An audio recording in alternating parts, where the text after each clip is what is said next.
के शर्मा जी, लेकिन ये सही बात है ना, चुनाव आयोग क्यों नहीं सामने आकर बोल देते? सभी पार्टियों को ये मांग करनी चाहिए कि चुनाव आयोग तो सामने आए, जिसके ज़हन में जो सवाल है उसका जवाब दे वो। के शर्मा जी,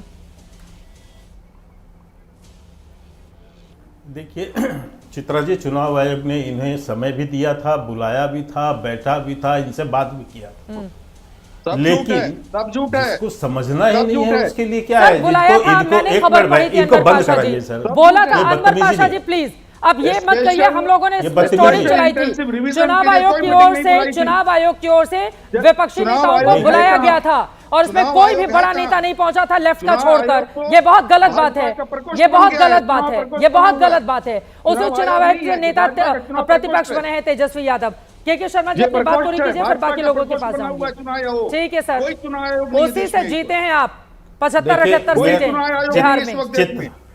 चित्रा जी होते रहेंगे ये लोग भाई। चुनाव आयोग भी सवालों के घेरे में, चुनाव आयोग भी, मीडिया भी बदनाम है, अपने मुद्दे जनता तक पहुंचा नहीं पा रहे हैं, बाकी सारी की सारी संस्थाएं हैं यहाँ पर कटघरे में खड़ा कर दी जाएंगी।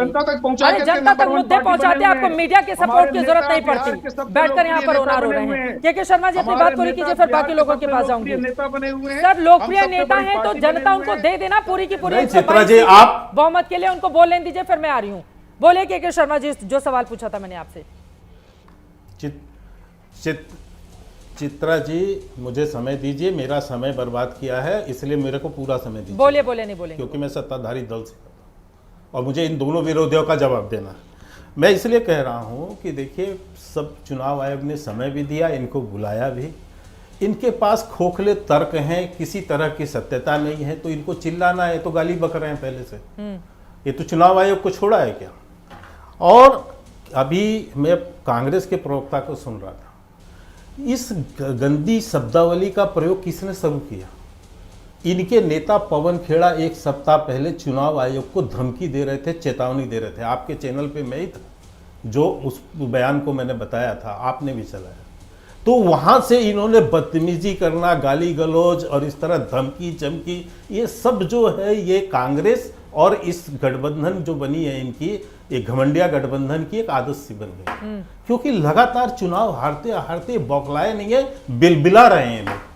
अभी मैं सुन रहा था अभय दुबे को, बड़ा आश्चर्य, वो कह रहे हैं कि जो चुनाव जीत के आते हो तो जनता जिताती है, आप जनता का अपमान कर रहे हैं। बिल्कुल सही अभय दुबे जी, जनता ही जिताती है। वही महाराष्ट्र का जनादेश को आप पानी पी पी के कोस रहे हैं, क्यों? वो जनता ने नहीं दिया है वोट, उस जनता ने वोट देके नहीं जिताया महाराष्ट्र में, और आपको नहीं हराया है। रोज राहुल गांधी जो है झूठी बातें लेके खड़े होते हैं और पूरे कांग्रेसी मिलके उस झूठ को आगे प्रोपेगेंडा बनाते हैं, चुनाव आयोग को बदनाम करने की कोशिश करते हैं। ठीक है, वो जनता का वोट नहीं है। बिल्कुल। ये कहां से दोगला चरित्र लेकर आते हैं? मैं एक बात और पूछना चाहता हूं चित्रा जी। हाँ, एक उनका सवाल है, दोगला चरित्र लाते कहां मैं आ रही हूं अभय दुबे जी। अब मैं अपनी उस बात पर, अब मैं इस पे आता हूं, मैं इस पे आता हूं। पवन खेड़ा की बात छोड़ दिए, अभी मैं सुन रहा हूं इनसे कि ये कह रहे हैं, अरे भाई आप जिस शब्दों का प्रयोग कर रहे हैं, आप किसके लिए प्रयोग कर रहे हैं? मीडिया के लिए।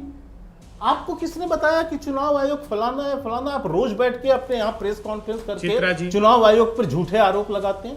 किस आधार पर लगाते हो भैया?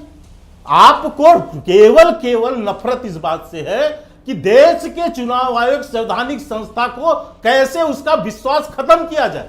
ये कांग्रेस का हिडन एजेंडा। ठीक है, मैं जवाब ले देश के अंदर, लेकिन ये चुनाव आयोग की जिम्मेदारी है जिसके अगर आपसे सवाल पूछा जा रहा है तो आप सामने आकर प्रेस कॉन्फ्रेंस करके तमाम सवालों को एड्रेस करें।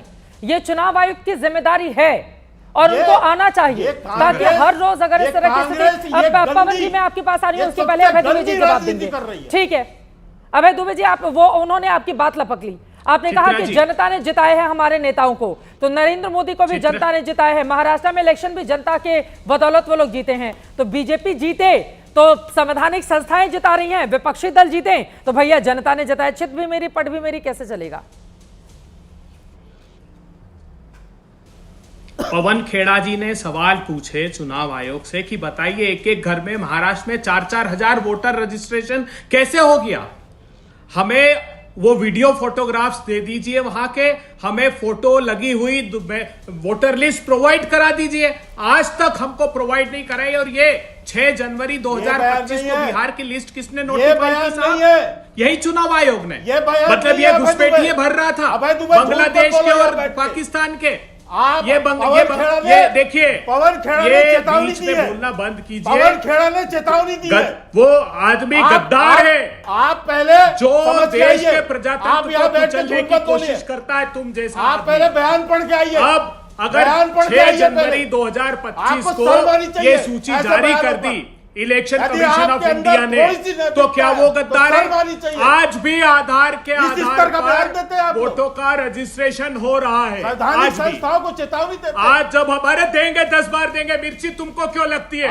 मतलब उस षड्यंत्र में तुम शामिल हो, तुम्हारा राजनीतिक दल शामिल है, भारतीय जनता पार्टी और चुनाव आयोग संगमत होकर देश के प्रजातंत्र को खत्म कर रहा है। इस देश में अब मिर्ची कैसी लगती चुनाव आयोग पर सवाल खड़ा करते हैं? गुंडागर्दी करोगे?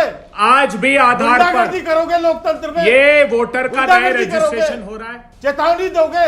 जब कांग्रेस पार्टी ने संवैधानिक सवाल खड़े किए अपनी अपनी बारी तो में बोलेंगे प्लीज। डर के मारे देखिए हाँ। चित्रा जी इतनी देर बाद अगर इंटरफियर करेंगे तो ये शो छोड़ दूंगा मैं। आपको तुरंत बोलना चाहिए, मैंने बीच में नहीं बोला एक भी शब्द। आप क्यों नहीं रोकती है? जान करके कि सच्चाई की आवाज दबा दें। बात कर चुनाव आयोग ने क्या षड्यंत्र देश के साथ फिर बोला बीच में, फिर देखिए आप गलत बात है ये बिल्कुल। चित्रा जी अपनी अपनी आप बिल्कुल नियंत्रित कीजिए। कोई बात नहीं, हमारे ऊपर धमकियों का असर नहीं पड़ता है।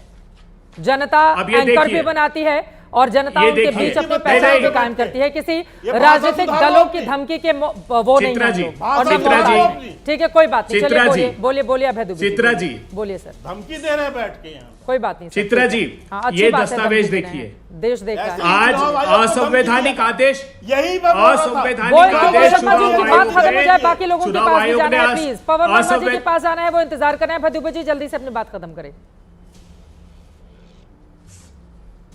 चुनाव आयोग के कानून में आरपी एक्ट में 23(4) में संशोधन किया। किसने किया?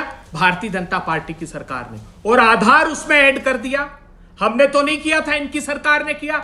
आज भी नया वोटर रजिस्ट्रेशन कराने जाइए देश के किसी कोने में, सिर्फ आधार के आधार पे आपका वोट रजिस्ट्रेशन कर देंगे। बिहार में क्यों नहीं? क्योंकि इनको डर सता रहा है मोदी जी को। महाराष्ट्र में वोटों की चोरी की, यहां वोटों को काटना चाहते हैं बिहारियों के। चुनाव आयोग कह रहा है जो जहां रहता है वहां रजिस्ट्रेशन करा ले। अरे क्यों?